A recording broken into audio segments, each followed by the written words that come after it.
السلام علیکم ناظرین، میرا نام ہے فاروق بٹ اور آج کی یہ ویڈیو میں اپنے دل پہ پتھر رکھ کے بنا رہا ہوں۔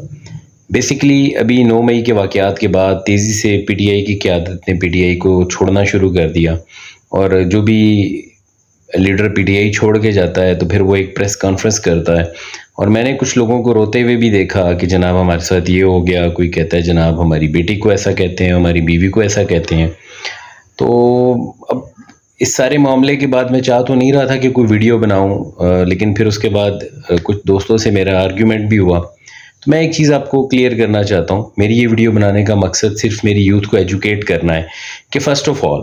ابھی آپ کچھ عرصہ پہلے چلے جائیں تو ایک کیمپین چل رہی تھی ایک خاص جماعت کی طرف سے نا، اور چے گویرا، میں آپ کو بتا دوں کہ بیسیکلی چے گویرا ہے کون؟ یہ ایک ریولوشنر فائٹر تھا جو کہ لڑتے لڑتے لڑتے لڑتے اس نے اپنی جان دے دی اپنی نیشن کے لیے۔ ایون وہ اپنا جس ملک سے بلانگ کرتا تھا اس کو چھوڑ کے ایک جگہ ہجرت کر کے گیا، اور وہاں کے صدر نے اسے کہا کہ یار تم ہمارے ساتھ ہاتھ ملا لو، مل کے یہاں پہ قیادت کریں گے، تم اپنا کام چلانا ہم اپنا کام چلائیں گے۔ تو اس نے کہا نہیں، میں لڑتے لڑتے مرنا پسند کروں گا، کیونکہ میں ایک ریولوشنر فائٹر ہوں اور یہاں کے لوگوں کو بھی جو سامراج ہے اس کے مظالم سے چھڑاؤں گا۔ اچھا، اگر آپ خاص کیمپین دیکھیں نا تو اس وقت ایک بیانیہ چل رہا تھا، نوجوانوں کو چے گویرا کی ویڈیوز دکھائی جا رہی تھیں۔ ٹک ٹاک دیکھ لیں تو اس پہ چے گویرا تھا، اب آپ یوٹیوب دیکھ لیں تو اس پہ چے گویرا تھا، چے گویرا کی تصاویر اور بڑا زبردست بیانیہ۔ اب میں بڑا حیران ہوا کہ جب ایک عام شہری، عام عوام، عام بندے نے مرنا ہے تو آپ کا اس کے لیے بیانیہ ہے کہ جناب ٹینکوں کے نیچے لیٹ جاؤ، آپ اپنی جان دے دو۔ اب جب قیادت پہ بات آئی ہے اور نیلسن منڈیلا بننے کا ٹائم آیا، نیلسن منڈیلا ایک پولیٹیشین تھا جس نے 20 سے زیادہ سال جیل کاٹ لی، لیکن سامراج سے ہاتھ نہیں ملایا،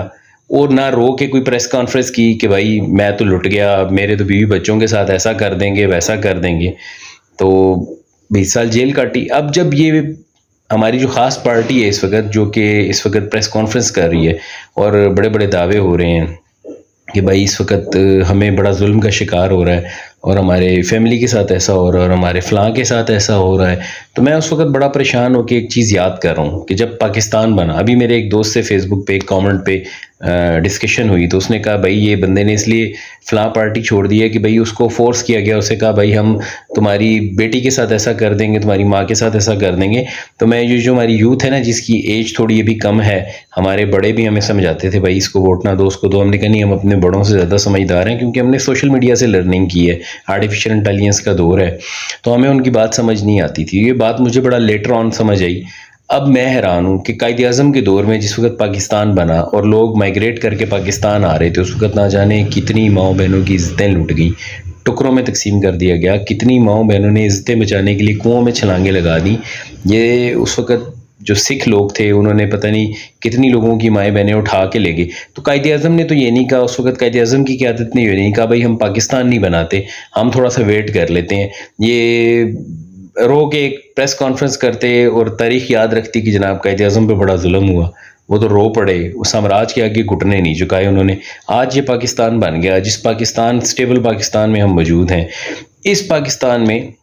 میں آپ کو بتا دینا چاہتا ہوں، جس طریقے سے آپ آئے تھے اسی طریقے سے ہٹا دیے گئے ہیں۔ کل تک جب نواز شریف یہ باتیں کرتا تھا تو سب کہتے تھے بھائی تم غدار ہو، ہم بھی کہتے تھے، تمام لوگ کہتے تھے، تو اب آپ اس پوائنٹ آف ویو پہ آ کے کیسے کہہ سکتے ہیں کہ بھائی میں ٹھیک ہوں؟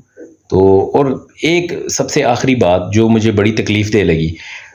یہ جو ٹی ایل پی وغیرہ والے اور یہ باقی پارٹیوں والے جب احتجاج ہوتے ہیں تو بڑا شور ڈالا جاتا تھا پڑھے لکھے لوگوں کی طرف سے، تبدیلی والے لوگوں کی طرف سے کہ بھائی جلاؤ گراؤ، ملک توڑ دیا، سب کچھ کر دیا۔ بھائی آپ نے اپنی یہ نوجوان قیادت کی ہے، تربیت کی ہے، یہ کام تو ٹی ایل پی والے بھی آپ کا اعتراض ہے نا کہ مولوی یوں کرتے ہیں، تو یہ کام تو وہ بھی کر سکتے تھے، وہ بھی کر رہے تھے۔ پھر آپ کو یہ پڑھے لکھے قیادت اور پڑھی لکھی اور نوجوان اور یہ یونیورسٹی کا اسٹوڈنٹ، اور کہتے تھے جی پٹواری ان پڑھ ہیں، تو جو پی ٹی آئی کا ووٹر ہے وہ تو بڑا پڑھا لکھا ہے، یہ پڑھا لکھا ہے۔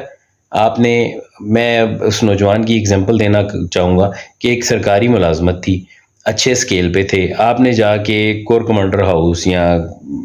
قائد اعظم ہاؤس یا جی ایچ کیو پہ جا کے لاتے ماریں گے، وہ کرنل شیر خان کے مجسمے کو جا کے اٹھا کے زمین پہ پھینک دیتے ہیں آپ، اور آپ جا کے ایم عالم کے جہاز کو آگ لگا دیتے ہیں۔ بھئی یہ کون سے پڑھے لکھے لوگ ہیں؟ آپ نے اپنی یوتھ کی یہ تربیت کی تھی؟ یہ کام تو TLP والے بھی کر رہے تھے، آپ کو ان سے اعتراض تھا، وہی کام آپ نے خود کر لیا اور اب سزائیں ہوئی ہیں اور آپ اس پہ مذمت کر رہے ہیں۔ تو میرا تمام نوجوان نسل سے یہ ایک ریکویسٹ بھی ہے کہ کسی بھی قیادت، کسی بھی سیاسی پارٹی کے کہنے پہ کوئی جلاؤ گھیراؤ مت کریں۔ جب آپ جیل میں جائیں گے تو آپ کے اپنے ماں باپ آپ کے پیچھے آئیں گے اور وہی آپ کے لیے کچھ کریں گے۔ ان سب نے تو بھائی معذرت کر لینی ہے۔ آپ کا نہ صرف کیریئر خراب ہوگا پاکستان میں، آپ کو نہ صرف کوئی جاب نہیں ملنی، اور اس کے بعد ملک سے باہر جانے کے لیے بھی پولیس سرٹیفکیٹ نہیں ملے گا۔ تو at the last but not least میں اپنے نوجوان کو ایک چیز بتانا چاہوں گا کہ بھائی آپ کی جو بھی حکومت ہے آپ اس کا احترام کریں، اپنی فوج کا احترام کریں، یہ ہماری آخری لائن ہے۔ اگر فوج جس ممالک میں نہیں رہتی، لیبیا، عراق،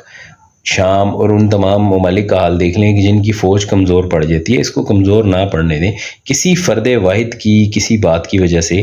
کسی فرد واحد کے کسی فعل کی وجہ سے پوری فوج کو قتل برا نہ کہیں، ان کو پتھر نہ ماریں، ان کا مورال ڈاؤن نہ کریں۔ وہ اپنے کل کو آپ کے آج پہ قربان کر دیتے ہیں۔ اپنی فوج کا احترام کریں۔ 5th جنریشن وارفیئر ہائبرڈ وار چل رہی ہے، اس میں پڑھے لکھے نوجوانوں کا کام یہ نہیں ہے کہ وہ جا کے GHQ پہ لاتے ماریں، GHQ کے دروازے توڑیں، فوج کو گالی دیں۔ ان کا کام بنتا ہے کہ جو باقی لوگ ہیں ان کو تربیت دیں، آپ ان کی ایجوکیشن کریں، ان کو ایجوکیٹ کریں، ان کو تھوڑا سمجھائیں۔ جو پڑھے لکھے نوجوان ہیں ان کا کام یہ نہیں بنتا کہ وہ جا کے GHQ کے دروازے پہ لاتے ماریں، اپنی فوج کو برا بلا کہیں۔ ان کا کام بنتا ہے کہ جو کالی بیڑے موجود ہیں ان کی نشاندہی کریں، اپنے آنے والے جو ینگ یوتھ ہے، جو بلو دا 18 ایئرز ہیں، ان کی تربیت کریں، اور جو اپنے سے بڑے ہیں ان کو اچھے سے سمجھانے کی کوشش کریں۔ یہی تبدیلی، یہی چینج ہم چاہ رہے تھے۔ یہ چینج ہمیں نہیں چاہیے تھا بھائی، یہ چینج پہلے سے موجود تھا جو آپ لے کے آنے کی کوشش کر رہے تھے۔ اور میں لاسٹ میں پھر یہی بات دہرانا چاہوں گا، برا نہیں منائیں، آپ جیسے آئے تھے ویسے نکال دیے گئے ہیں۔ تو اگر آپ ٹھیک طریقے سے آئے ہوتے تو آج ہمیں بھی برا لگتا۔ Thank you so much.